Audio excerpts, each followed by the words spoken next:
Mediterrània està plorant,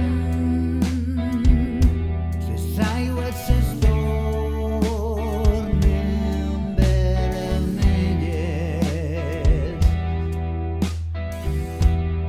mentre Europa gira l'esquena i no deixa atracar als seus ports.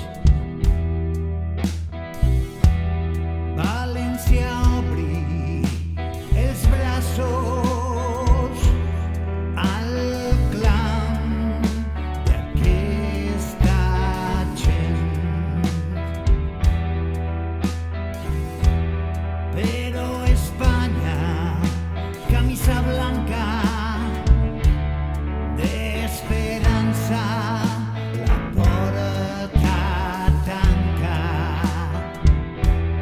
Són les pateres plenes de somnis de tantes dones, homes i infants que naufraguen en l'aigua bruta d'una Europa feixista i caduca, cada vegada més salvatge i més puta.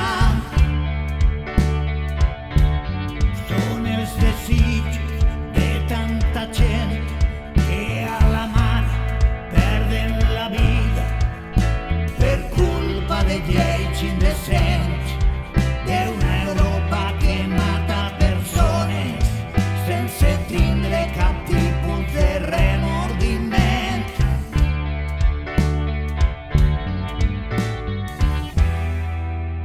L'Open Arms està abandonat,